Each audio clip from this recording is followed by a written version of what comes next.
Welcome back to the Miami Hurricanes Dynasty Rebuild. I think it's time for this series to really get started now that year one is complete. We've gone through a full season, but now changes are going to be made to this team after a really successful year. The Canes go undefeated 12-0 in the regular season. We go to the playoffs and make it all the way to the semifinals. But for us to sustain that level of success, we're going to have to look at replacing the likes of receiver Xavier Restrepo, quarterback Cam Ward, and that's going to be a big story of this video. What do we do for our quarterback situation next year? Cam Ward was a transfer portal pickup for the Canes after 2023, and we're likely going right back to the portal to see what opportunities are out there. Like every team, we've got some really good seniors that we're going to have to replace, and I wonder about some of the juniors on this team as well, like running back Damian Martinez. And it looks like the Dogs are back on top of the college football world. They beat Oregon 40-37 in the national championship game. Player of the game goes to Carson Beck. And that's the team that ended our season this year.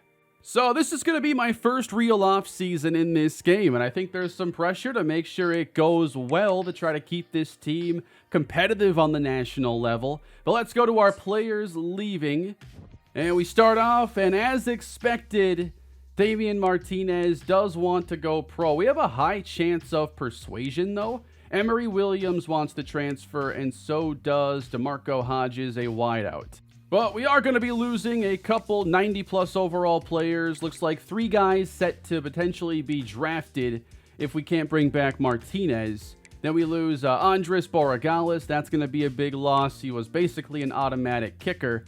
But top 2 receivers, quarterback are gone. How about the running back? Can we persuade Damian Martinez? That's all it takes. I don't have to give him a reason. We also get DeMarco Hodges to stay, and Emory Williams, he's also gonna stay. Restrepo ends up going in the 3rd round, Cam Ward in the 5th.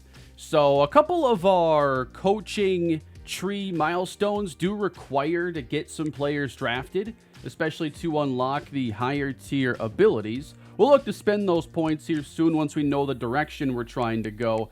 But I like our class so far, and we need to add on to it, of course, using the portal. But right now, we are sitting at the number 26 recruiting class. It is a good class, but there are a lot of teams doing much better than us, especially in the 5-star department. We struck out on 5-star recruits this year. And the best quarterback we have for next year could possibly be David Kinoy, who was one of our later additions in the recruiting class, a 4-star player, but he was a bust. Has an average arm, good accuracy, but really doesn't handle pressure all that well and isn't much of a play extender. He wants to step up into a clean pocket. We know he's going to have impact depth trait, so I guess it can't be that bad. But David Kinoy could be a solid, but probably not spectacular choice. For internal players, you'd look at Reese Poffenbarger and Emory Williams then as the top competition. Williams does have the stronger arm, but not as much short accuracy or medium. There's some give and take here between these 2 quarterbacks on their strengths and weaknesses. This feels like a year where you got to go back into the portal and see what's out there. It's hard to see us being as good as we were this year without Cam Ward, and he was obviously a big portal addition. We're going to have a lot of quarterbacks on this roster, though. We got Sergio Keenan, who I guess could also be an option. He has a lot of mobility, stronger arm than our other quarterbacks on roster right now, but just doesn't have the development with the accuracy, and 63 awareness is probably not going to be too good in the slow simulation. So we got a lot of quarterbacks, but is there anyone you're excited to start yet? Both Allen and Kinoy are going to have the impact depth trait. Keenan's going to be at the normal tier. I think our receiver situation's pretty good. I was aggressive here, knowing we lose 2 of our best receivers. So we bring in Jaden Mastrud, who's really quick, has good hands. Love the agility. I think he's going to be a run after the catch guy, and also with 86 spec catch. Easy to see him becoming a star. And there's also Larry Slaughter, who's got even more downfield speed, and I want to use him in that primary deep threat role. We got a 4-star defensive tackle in Sharif Ladd, who looks to be very much ready to play immediately. Impact dev trait, 81 speed as a defensive tackle. So he's got that perfect 3-technique build. He's 6'1", 286, rushes with finesse, but also seems to have the strength and run-stopping skills to just do everything well. We can work on developing Tony Rizzo into an every down linebacker. He's also going to have impact development. He's a 3-star. And one of my absolute favorite players in the class, just saw too, he's got star development, Damian Rawlings. I want him to be the superstar leader of this defense with 90 speed, 91 acceleration, 86 tackling.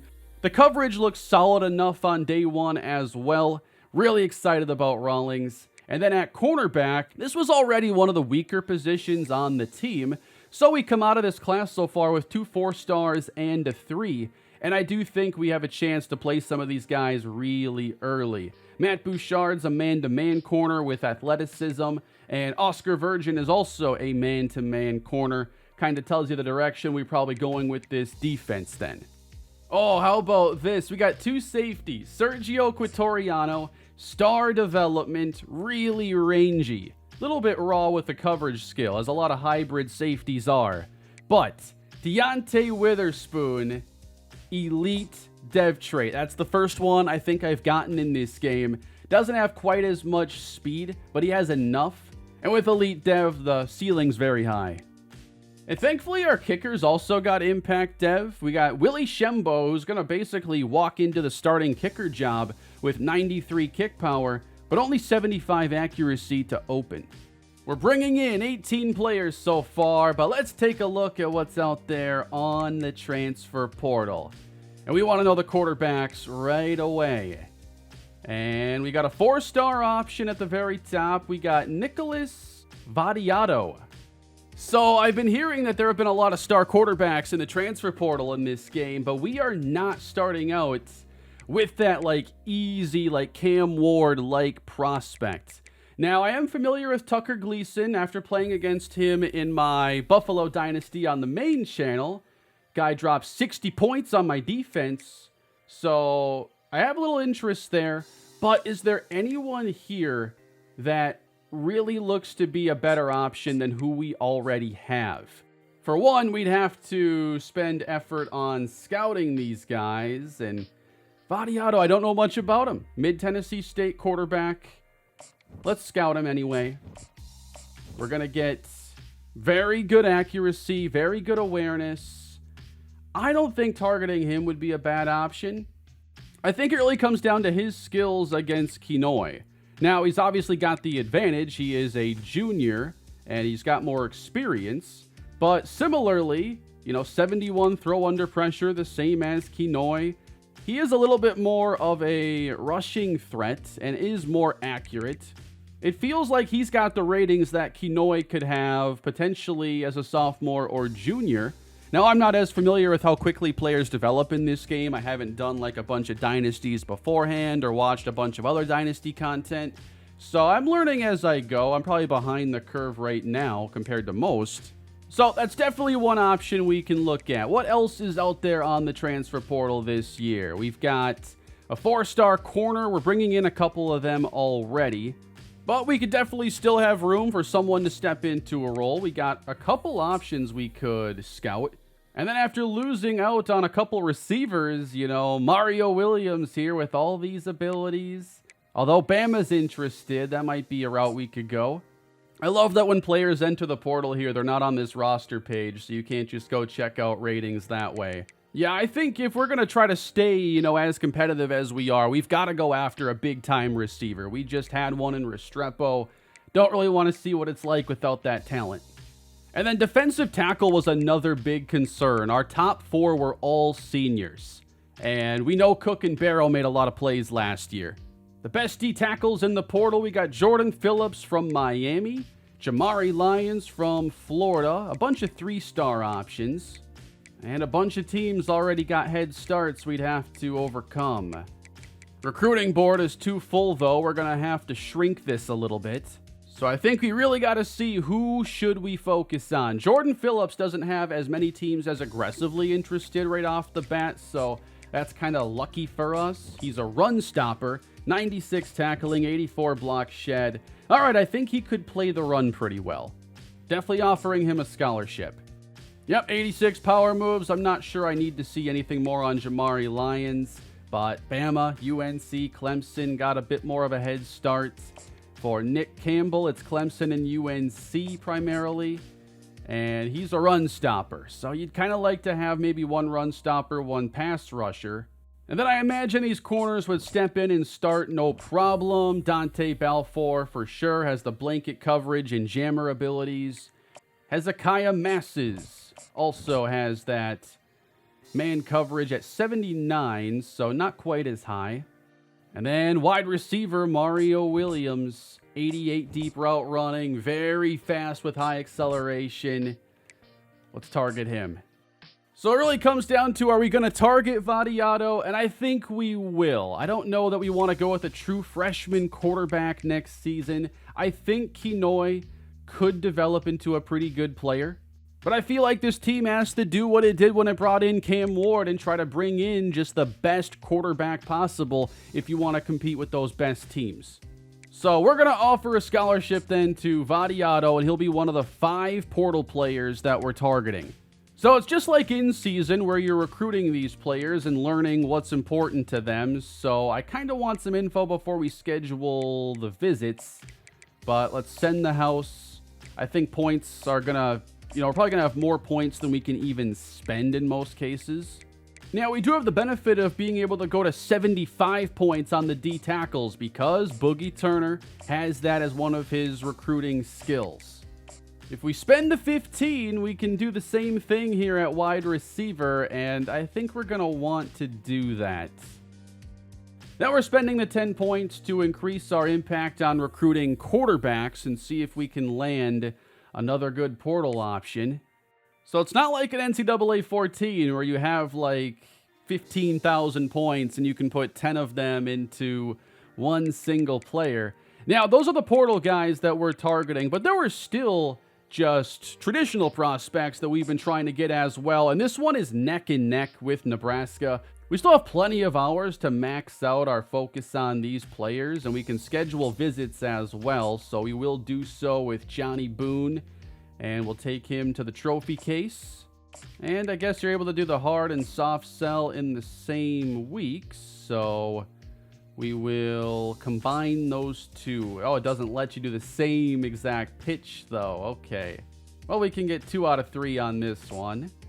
And I'm just building depth in a lot of different areas as well. Travis Parmalee is a right tackle who's already got 80s in his pass block ratings. So despite the low strength, I think he's someone we could develop. Offering a scholarship here to DeMarcus Christmas, who's got some speed, 79 tackling, could develop into another starting linebacker down the road.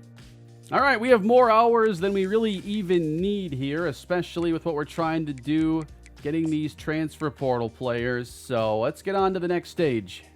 We had a bunch of guys who were really close. I'm expecting most of these to be done here. Johnny Boone commits. We got a running back, tackle Travis Parmalee. Tremaine Treadwell gives us some needed depth along the edge. We didn't have as many targets there. Tyreek Teague, one of the best tight ends, although a blocking tight end. I have no idea how his receiving skills or athleticism is. So we also get DeMar Friend, who's more of a possession tight end. And that pushes our class up to 22nd. First place for Mario Williams, Penn State behind us. Then first for Dante Balfour, Nicholas Vadiato with UCF behind. And then it's a little more competitive for Jordan Phillips, but we're leading all of our portal battles. We're starting to get the initial pitches figured out as well. Nobody has all 3 revealed yet. We get nobody new after stage 2, but now Mario Williams suddenly favoring Alabama out of nowhere. We're still in first, barely, for Dante Balfour and Nicholas Vadiato. UCF wants both. Jordan Phillips now slight edge to FSU.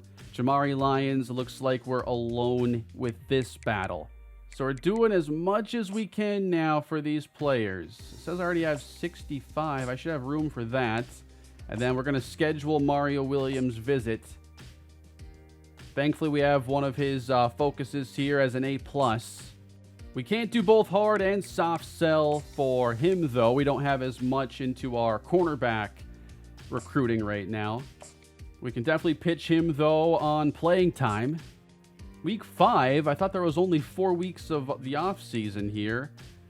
I can't do a visit, though, with Vadiato. It happens in here as well. We're down to the top 3, and I can't schedule a visit for him. Wow, are we just going to lose out because UCF can schedule a visit and we can't? It can't be that far away. Just, do both in the same day. We don't even have his top 3 figured out yet, but we don't really have time to wait around, so I kind of have to guess. And I'm going to hope that he wants to stay close to home. We could have 2 A+ pitches there, but without a visit, this might be tough. Also got kind of unlucky for Jordan Phillips not knowing his third, but we're going to pitch him on getting on the field early, and then also pitch him on the conference prestige while scheduling his visit.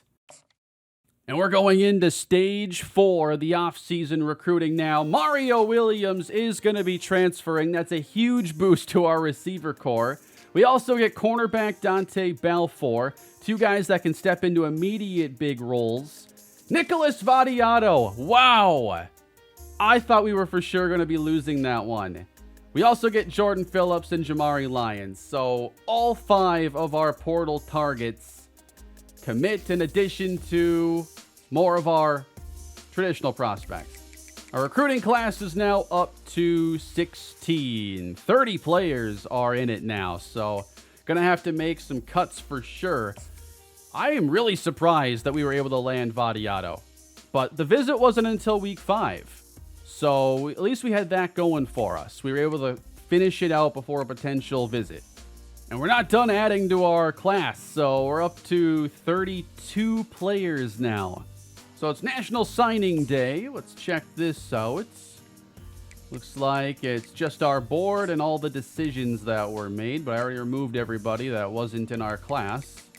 From this menu, though, we can see that Ohio State got the number 1 player in the class, cornerback Daniel Peters. USC got the top wide receiver. Penn State got the top safety and the top quarterback. But I think we did pretty good in the portal. We got 3 of the 15 best players overall. Alabama got the number 1 corner, Matthew McDoom. And LSU's got a new quarterback in Preston Stone. Wow, no way! Alec Iamaner goes to Colorado after embarrassing them in year 1 of Dion being there. Wow, that's hilarious. Transfers from Stanford. I'm mostly curious of the quarterback movement in the portal. So we got the number 2 guy. Looks like Clemson got Ashton Daniels from Stanford. And then it's a lot of 3-star guys. Hard to say if many of these guys will start. But why else would a team like FSU go for Tucker Gleason? So I imagine he'll be starting there. I'm not sure why Texas is targeting a quarterback. They should be able... Well, they targeted 2, actually. Giving Arch some competition, I guess. So Vadiato's going to come in as an 81 overall. That is a lot lower than Cam Ward, but he will be ready to step in. Can't think of any position swaps I was really looking to make. Suppose you can always even out the guards and linebackers, but I don't think I need to there. I guess what I'm really looking forward to seeing is how the offseason training works into this game compared to 14's, which I didn't like at all. So here are the training results then. We've got Ruben Bain up to a 96, number 1 player on the team. Damian Martinez is now a 93. Not sure it's going to tell us exactly how much better everybody got, but we can see what ratings improved. 99 power moves now on Ruben Bain, 89 finesse. He should be in for a massive junior season. So I think it makes more sense, that players that are established aren't just getting, 99 everything. That was a big issue in 14, is it would get very redundant with players kind of having that linear development. Or maybe the stuff on the roster is just coaching-related boosts or something. Because I know Poffenbarger wasn't a 79 already. He's truly a 79. But now he's up to an 80. with Emory Williams to a 75. So we've got an 80 overall quarterback as a senior, and then an 81 overall junior. Mark Fletcher's up to an 87. We got Chris Johnson to a 79, but with his speed, it really didn't matter if he ended up getting any better, but he obviously is. Isaiah Horton to an 84. That's pretty good. He was in the mid-70s last year, but led us in receiving. We also get pretty lucky here that Ray Joseph is an 84, so I think our top 3 guys will still be really solid rating-wise. Riley Williams overtakes Elijah Arroyo at tight end, but he's got much less speed and a lot worse hands, so no competition there for the starting job. And then the offensive line, I don't think we had any senior starters. So this is going to be a really nice line with 2 guys in the 90s, and then Francis Mauinoa as an 89. KJ McManus, 86 overall right end. We get a nice boost there. Then Josh Horton at 85 for defensive tackle. We get a huge boost. Wesley Bissaint to an 88. I want to say he was in the low 80s before. And then Diani Hill comes back as an 88, and we should be able to put together a better secondary than we had in Season 1. Safety now looks perhaps like the weakest position group on team. Arguably quarterback, though, as well, with only 80 and 81. Encourage transfers. Wow, I have to cut 16 players. All right, we're going to encourage a couple quarterbacks then, because I brought in 4 in this offseason. Oh, I can only do like 1 per position? How does this work? So I know I got to get this roster down. We'll encourage Chris Wheatley Humphrey at running back. All right, so what I'm seeing here seems this is actually the cut phase. I feel like this should be before, like earlier, so you can encourage players that you might be burying on the depth chart. I know you can't cut true freshmen. 14 players do need to be cut. So sometimes you got like juniors or seniors that aren't going to get much playing time, and we want to make room to allow our freshmen and younger players to step in. Unfortunately, going to let Michael Redding go. Like, I wish I could have had some of these players just enter the portal instead, like an 81 overall tackle. That would be great at a lot of other schools. I'm even cutting a fair amount of seniors on this team. I don't see us getting A.J. Allen on the field much. We have Martinez, Fletcher, and then Chris Johnson. And making our last cut here. This is not the fun part. We're down to 85, though. What happened to 90-man rosters? We're not going to mess with custom conferences. Those are apparently bugged and just not worth it right now, even to make some of the changes that we know are going to happen in real life. So I'm waiting on a patch to mess with that feature. But we're now on to Season 2 in the series. They got us opening as well as the number 4 team in the preseason. No first place votes, but we'll see if we're able to maintain that with the change at quarterback and receiver. It's not that we lost a lot of key seniors, but it's just where those guys played. And the quarterback position, of course, I don't know if it's going to be as good this year.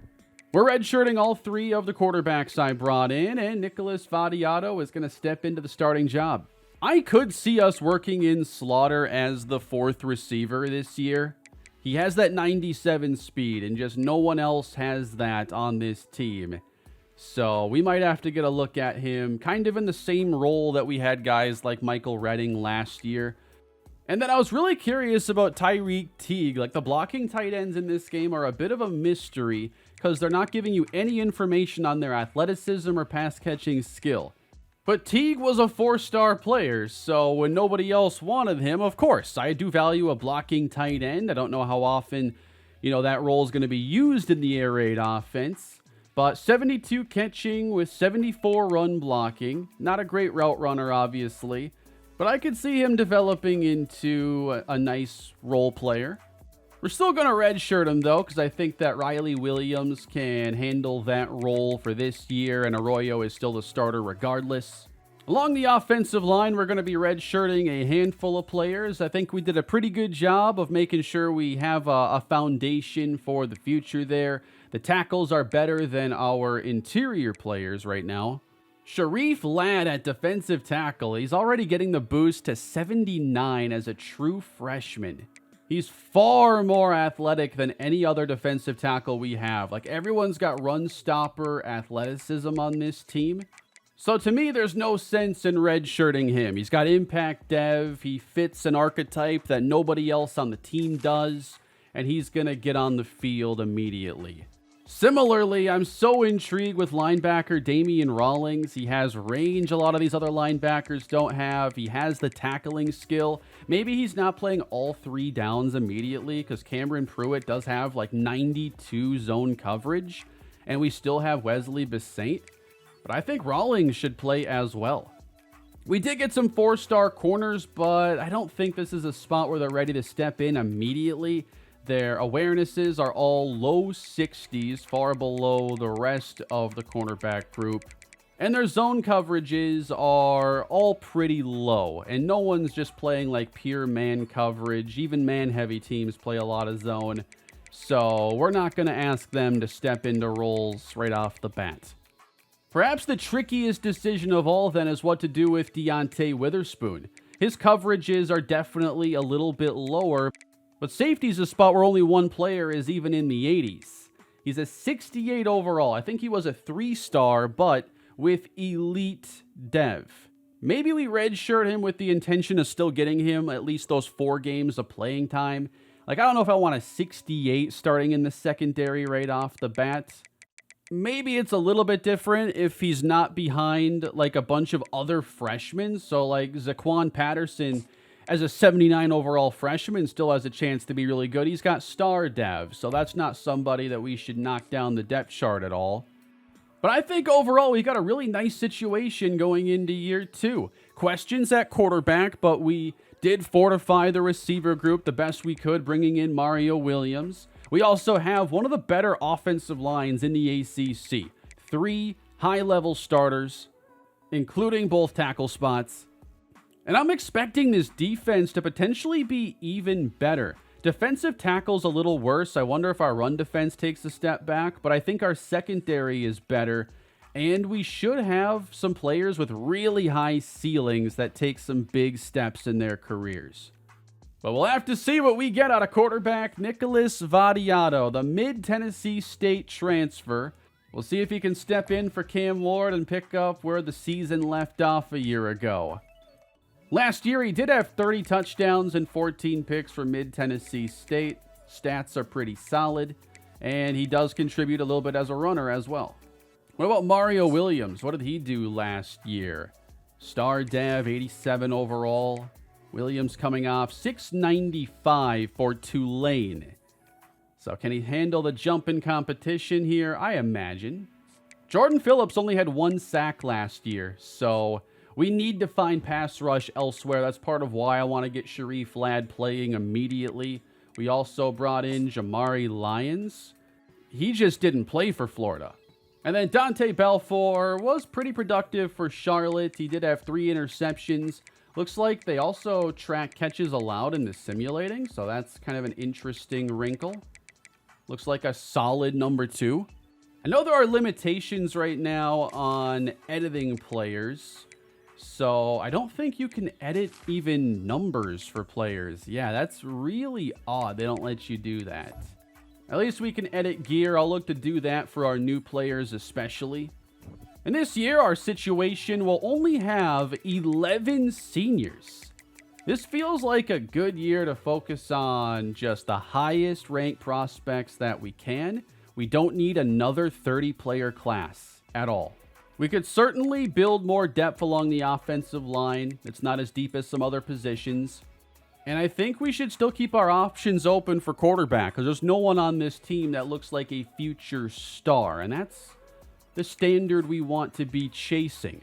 So right off the bat here, I think we should be looking at not just the top recommended quarterbacks, but I want to look at the top overall quarterbacks. So a couple looks like they're not even going to be targetable for us. I don't know why it has our playing style as D.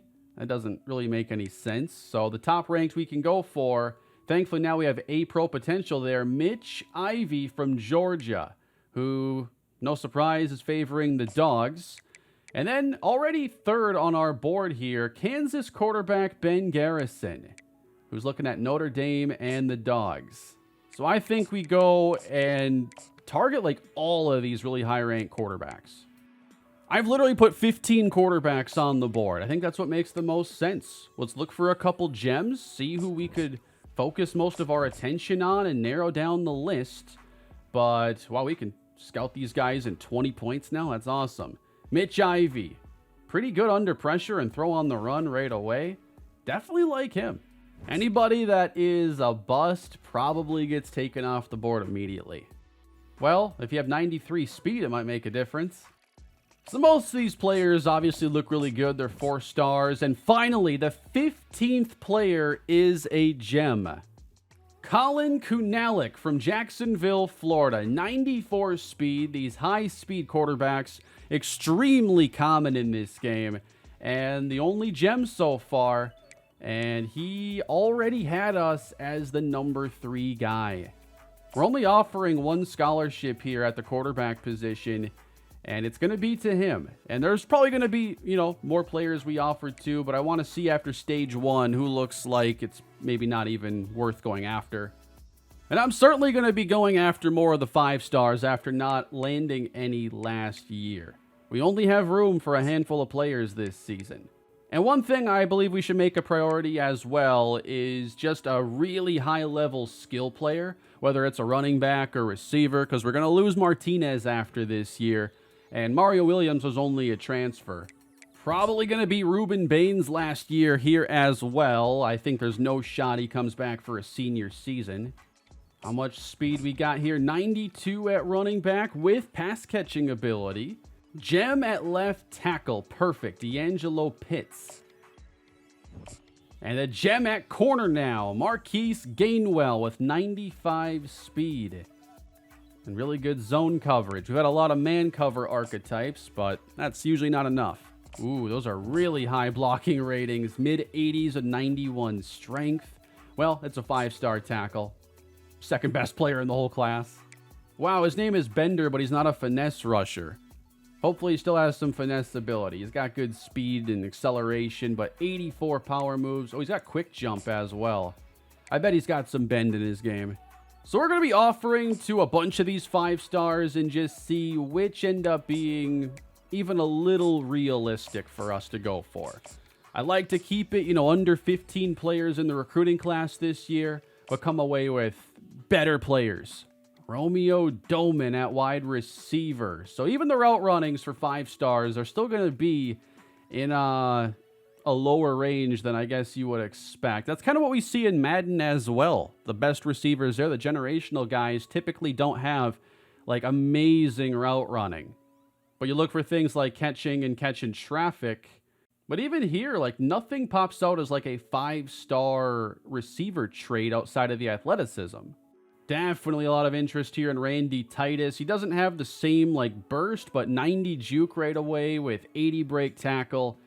That's interesting to me. I'm going to offer to 2 quarterbacks, actually. Mitch Ivy is 3rd best in the nation, the top that didn't lock us out, and just looks really solid on day 1. A gem at guard next. Caesar Chin, El Paso, Texas. Probably going to have a tough time in this battle, but we're up for the challenge. They're giving us Notre Dame here in week 2. I'm going to keep that one. Florida's also on the schedule. We played them week 1 of last year. USF, Colorado State. Okay, Syracuse is locked. That's an ACC matchup right away. Played them the final week of last year. One thing that's a little bit concerning right off the bat that I'm noticing is that we have so many road games in the back half of the schedule. It's going to be tough to schedule. It could make it tougher to schedule visits. We need players to get to their top 5 early because our last home game is going to be week 10. So who we end up targeting is probably going to be largely those players that get to their top 5 earlier than others.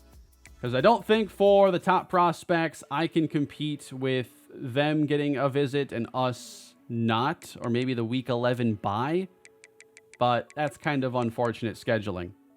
Actually, what's probably smart here, can I open this week? Just go back-to-back buys and give us a home game. I mean, week 11 is a little bit better than week 10. I'm really surprised we're not getting Clemson in either of the first 2 years of this series. I'm not sure how likely that is.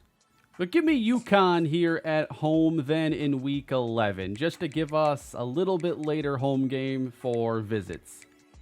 And then I'm moving the Florida game to week 5 instead, so we don't have back-to-back off weeks. And it just spreads out these home games a little bit more. And then we're scheduled to have 8 home games. I'll give us a road game early on. We'll go at Notre Dame in week 2. And before we wrap it up today, let's take just one more look at our recruiting board to see what these prospects are thinking. Mitch Ivey, despite getting an offer from us, doesn't have us even in his top 9. So that's a little disappointing. But Ben Garrison has us at 2.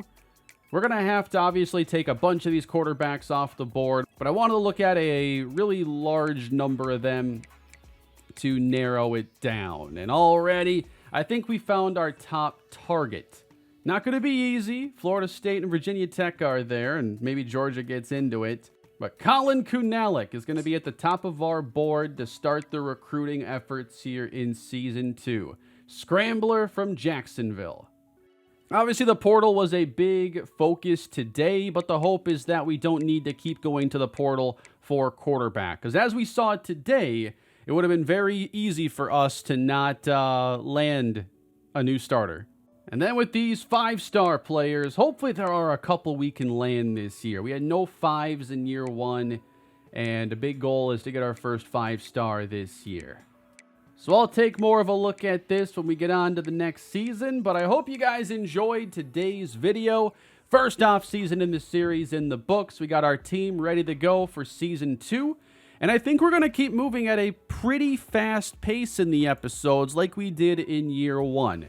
There might be, more reasons to slow down when there are players we really want to see more of, or certain games, certain storylines can pop up, depending on how the team does and if there are injuries or whatever happens. But I hope you're looking forward to our next year in the series. Please leave your thoughts down below in the comments. And please leave a like, subscribe to the channel for more Miami Hurricanes Dynasty. This next year should be interesting. Have a great day, everybody.